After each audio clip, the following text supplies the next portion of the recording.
So Windows 11. That's right, Microsoft once told us there would be no more versions of its Windows operating system, except now there is. And the kicker? It's free?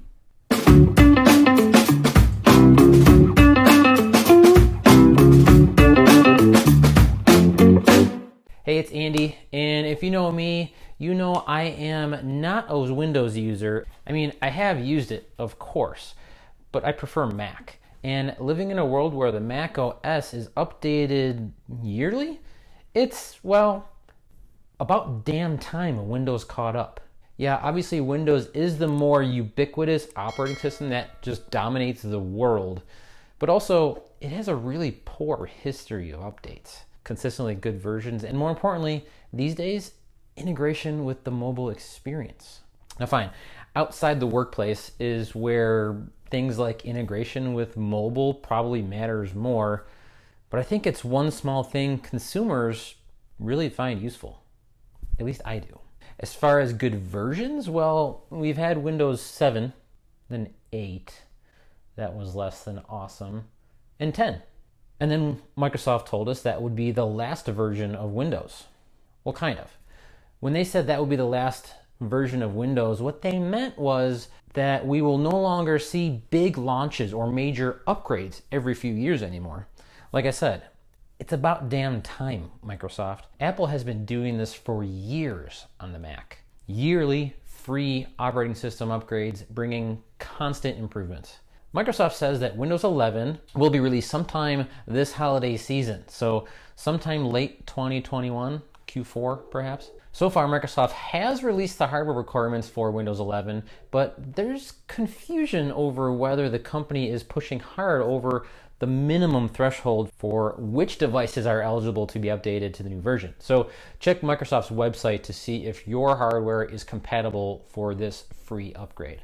Here's some known features coming in Windows 11. First, Microsoft promises that updates will be 40% smaller and claim that this is the most secure release yet. I almost feel like they have to say that this day and age, right? Most notably, the taskbar at the bottom of the desktop has been optimized for touch and now renamed the dock. Real original. Where have we seen that name before? Also, as an aside, they redesigned the taskbar for touch.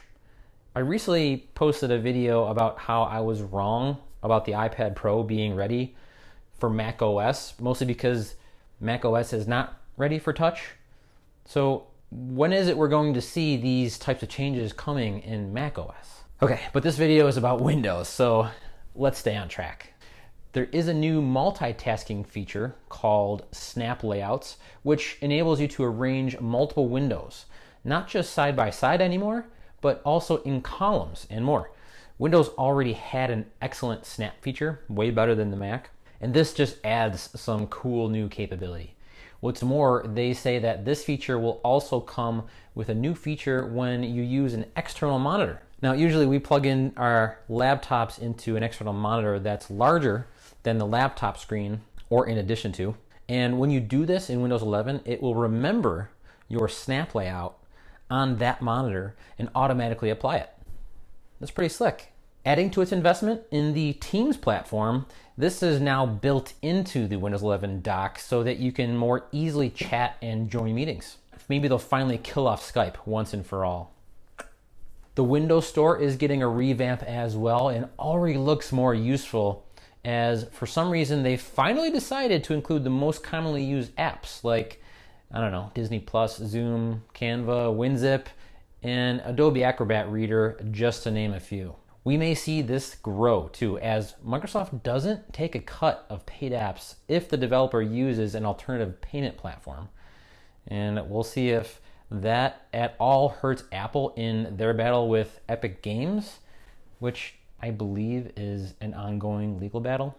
These changes are pushing the Windows App Store in the right direction, and reports are that there are still a bunch of junk or even fake apps in there that will need to be cleaned out if Microsoft plans this to be a main avenue for app delivery. One of the most obvious changes, as I mentioned, in this version of the OS is the placement of that newly named dock. Historically, it has always lived in the bottom left of the desktop. I mean, on any version of Windows I've ever used, this is always where I remember it being. Well, it's still on the bottom, but now it's in the middle of the screen and comes with some new designs, as you'd probably expect. But for anyone that doesn't like this new placement, I have read that there is a setting so you can put it back to the left if that's what you want. Widgets make a return in Windows 11 also. These were seen back in the Windows 7 days, I think, but they never felt very useful. But dare I say, this is an attempt to make the OS seem more useful, like a tablet, where widgets, information at a glance, is super, super useful. Or at least on a tablet makes more sense. Microsoft does say there will be even more widgets available from third-party developers, so we'll see what that looks like when it's released. I am not a gamer, but gaming will be getting a much bigger focus in Windows 11 with the sluggish and frustrating to use Windows 10 Xbox app replaced by the new Game Pass app that enables you to buy, manage, and remove games, making it easier for you to access and download your games. It does look like Microsoft is making some improvement to its tablet mode as well, with bigger touch targets and easier ways to move windows around, and better rotate optimizations, for example, in how windows are rearranged so you don't lose track of the applications you're using. Again, some smart, sensical updates to a touch-focused OS. I know I didn't cover all of the improvements coming to Windows 11, and I'm not sure if I'll even have a chance to test out when they do release it later this year, but my overall thoughts, at least right now, is that Microsoft is really making an effort to improve the overall OS experience. And I mean that in the big picture. There are design changes, yes, but notably enhancements to its touch interface. I've thought for a long time that having a touchscreen MacBook would be cool, but Apple doesn't seem to think so. See iPad. Microsoft is putting effort here, but I really want to see what these improvements look like. Just having the OS improve for touch doesn't do much, in my opinion. Not unless the applications that also run on that machine are also improved for touch. This doesn't apply to all programs, of course, but think of an application you use a lot. What if you use Photoshop? Are all the buttons and controls optimized for touch on the desktop now? I know there was a lot of control in Photoshop. Just something to think about. Also, it says here that you can also download and run Android apps in Windows 11, but you can only download them through the Amazon App Store. So that's weird. So that's Windows 11. Looks like Windows is making improvements in the right areas. Hopefully I'll get a chance to play with it, even if that means I have to put Parallels on my Mac. Hey, thanks for watching. I'll see you in the next one. Peace.